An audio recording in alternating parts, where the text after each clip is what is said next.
Hi, everybody. I'm Bobby Stevens. Welcome back to That Makes Sense. This is the podcast where we break down consumer industry trends to explore their impact on the market and on all of us as consumers. Consumer loyalty has been an extremely hot topic for a couple of years now. For instance, we all saw it in the spotlight at major industry events such as the NRF Big Show in New York and CES in Vegas.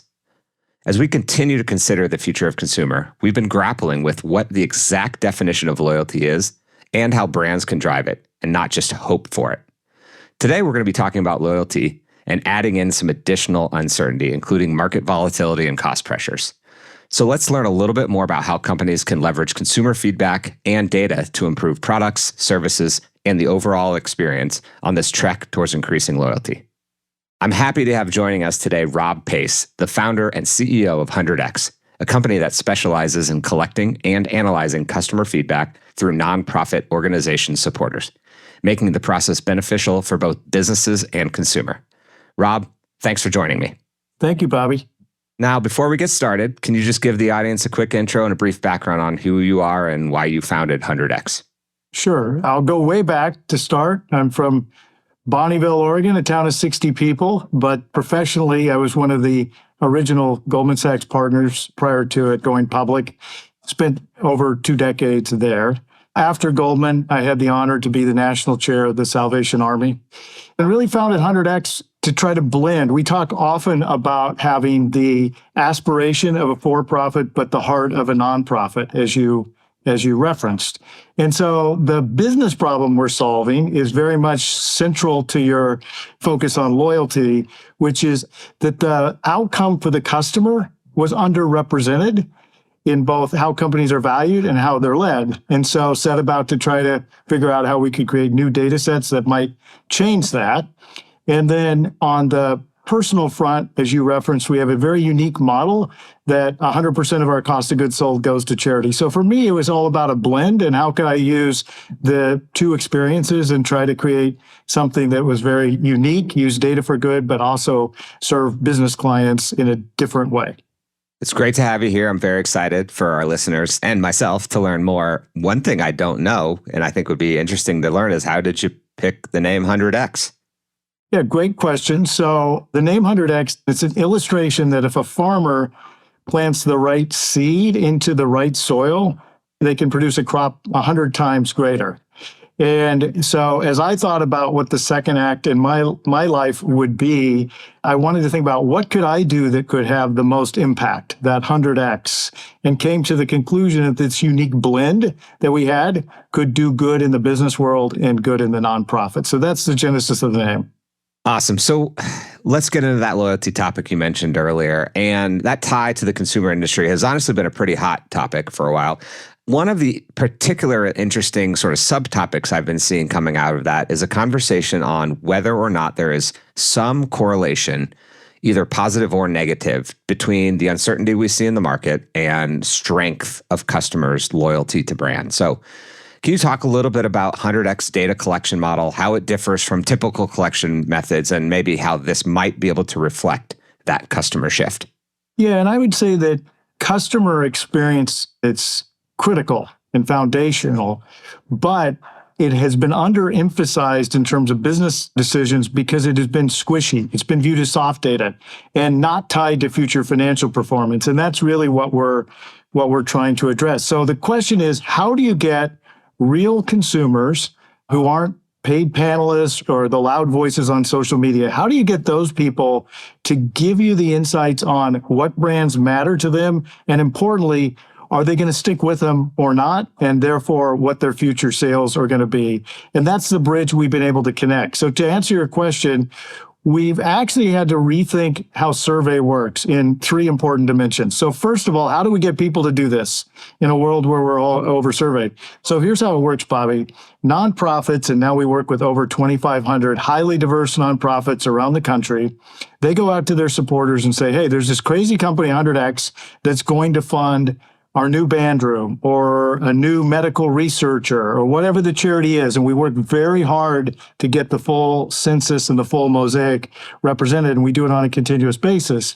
And what that charity or nonprofit does is they say, okay, I need you all to sign up. And over a 30-day window, because people get burned out, over a 30-day window, there's 4,000 brands. You pick the brands that you've actually used, give feedback. And for every piece of feedback, HundredX will pay us up to $2 for that. So if you gave 50 pieces of feedback for your kids' school or band room expansion, you'd raise $100. And if 1,000 people signed up, we'd write them a check for $100,000. What we get are non-traditional survey takers from every walk of life who are telling us the brands that matter. So the first thing is, how do we get people and what the motivation is? And we get a very high percentage of people, sometimes close to 90%, where, as you know, from the loyalty world, often, market researchers are accessing at single digits. The second thing is, that's very different, is most surveys, the survey leader is asking you to answer the questions they have. We say, what brands do you want to talk about? So the consumer picks the brands, the consumer drives, and who they skip, Bobby, is interesting, is who they don't. And then lastly, much like that, we say, what do you care about? So we don't presuppose what they care about.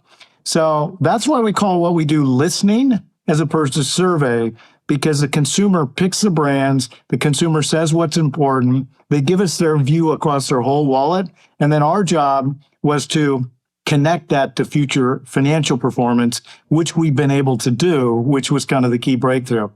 Well, it's a really cool angle, not only the giving angle, but how you collect the data, how you allowed the survey takers to sort of pick both who they want to talk about and what they care about, which I think is really cool and allows it to be utilized in many ways as well, which I think is really fascinating. So one topic I do want to dive into is the sort of impact of recent or not so recent economic pressure on loyalty. For example, many of my clients are trying to really frequently engage the value-seeking consumer to stay top of mind, right? Especially as those people are becoming more and more strained, buying the non-discretionary necessities on their tighter budget. So are you noticing, are there any trends you're noticing that have had an impact on demand and might likely even have an impact on things like pricing strategies to go after this part of the market?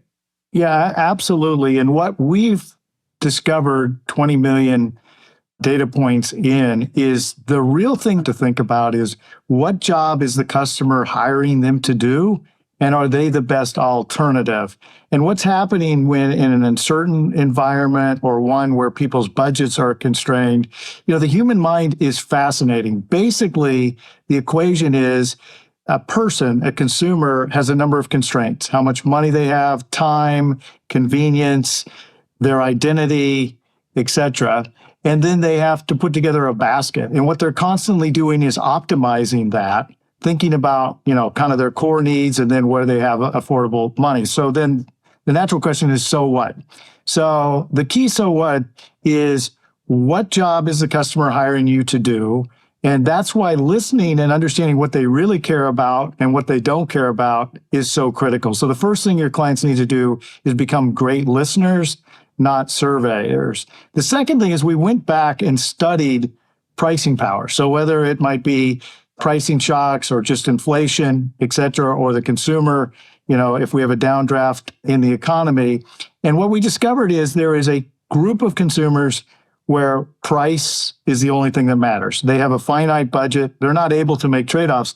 But really, the ultimate thing is value. And price and value are not the same thing. Value is the combination of price plus, do you do those most important things better than the alternatives? Because ultimately, and to your point about pricing power, we define pricing power in a much more practical way. Academics refer to sort of elasticity and demand versus price. We look at it and say, okay, if I raise prices, am I still going to be my customer's best option? Including, they don't have to buy some categories. In your data, you're able to see customers or the surveyors sort of say, hey, I really care about value, I really care about price versus other things, correct? Could you just elaborate on that a little bit? Yeah, absolutely. So I never thought I'd be the happy face emoji person. I was actually a mathematician. But when you're a participant, you go through and let's say you pick a leading restaurant, and then your first set of questions is, what do you like about it? And you could be taking, price, quality in a restaurant, taste, value, etc., anything, and then the service aspects. So you go through there and you select what you like about it and don't like about it, etc. And then you also skip what you don't care about. That ability to skip is how we replicate listening. Now, what we've learned is that on average, the consumer has 3 positive things they select and 1 thing that drives them nuts. And if you understand that in your business, that's what you need to be laser focused on, is understanding what those things are. And you only get it through listening, right? One of my favorite examples is, 5G was going to be ubiquitous and everywhere. And yet in our data, as that was rolling out, people just weren't selecting the 5G emoji, right? It wasn't good or bad. It just wasn't there. There was no killer app. So what you need to do as a business is find a way to listen, not survey. And if you understand the most important things, then it's simply a matter of finding the price that basically creates that value optimization. It's interesting, the 3 good and 1 bad. I didn't imagine that consumers were overall optimists out there. So that's heartening a little bit. Well, you think about it, you wouldn't be their choice if it was a lot of bad, Yeah, right? that's true. Because they're picking the brand. By definition, you're on the playing field. But to your point about loyalty, the goal of loyalty is not to have a leaky bucket, right? Yep. And our whole thing is, in the stock market, you can evaluate who the winners and losers are. The most important thing is to understand who is a leaky bucket. So your topic of loyalty, I think, is going to quickly become foundational to how companies are valued. And that, I think, is going to be the game changer in terms of getting the spotlight on loyalty even more than it's been historically.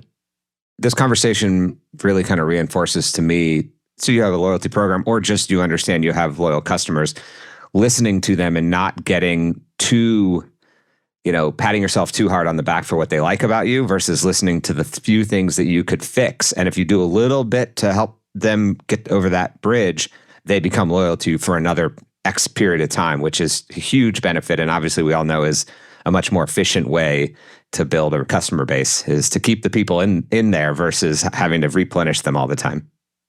Yeah, and I think the other thing is you being the best value is relative to what? So if you can't figure out what's going on with your competitors, it's not just how you're doing, it's a relative game. How do you get rid of those blind spots? Yep. Right? Particularly in an environment of extreme uncertainty. If we all look back and say this decade is just going to be the unrelenting pace of change. And so how do you retain people? How do you have that loyalty? And you have to listen, you have to understand your value proposition relative to their options. Yep. The share wallet, no one has a monopoly, and there's really convenient alternatives sort of around every turn. So to your point, right? How do you maximize that relationship is huge for most brands. We're not at the end yet, but we are nearing the end of a pretty interesting conversation here. And so I'd like to maybe hit on one other item that caught my ear earlier. Sort of builds that, I think you said aspiration of a for-profit, but heart of a nonprofit, if I heard you correctly, which is that 100X is predicated on the idea that collecting feedback can also be beneficial to society by creating opportunities to accelerate or match giving to nonprofit organizations. Can you just talk a little bit more about what motivated you to include this, how investors originally sort of thought about that idea, and just what kind of impact that you guys are having so far and what you envision having over the long term? Yeah, so I'll flip the order of your question in terms of the answer. The big breakthrough for us is when we could demonstrate that our data, and the key question that we ask is not, would you recommend it to a friend or sentiment? It's actually, are you going to buy more or less of this in the future? So future purchase intent and future purchase intent for you versus the competitor. So we were able to show that was a leading indicator of sales and market performance 2 to 3 quarters in the future. And so we've been able to demonstrate a kind of a new sort of headlights, if you will, that allows you to see a little bit further and therefore you can react. Once that happens, and then once the scorecard of business starts to be more about customer loyalty, which is what excites us, that's the game changer. Because then organizations will start to reorganize around customer outcomes at the center of how they look at everything. Unfortunately, the prior scorecard, the finish line of business was the sale. That was the yardstick because there wasn't a good yardstick for this future leading indicator. The ability to create those headlights, we think we can change the scorecard. Now, why is that such a big deal? To answer the first part of your question, we have 3 goals from our mission. Number 1, we want to provide a lot of money to nonprofits, give money to nonprofits. The second thing is, 41% of our feedback come from diverse consumers. We also do a good job with consumers who don't make a lot of money because they can participate in our programs without writing a check. And I think the reality is currently there's an over-indexing on a certain group of customer who has a little more of a seat at the table. So that's the second thing.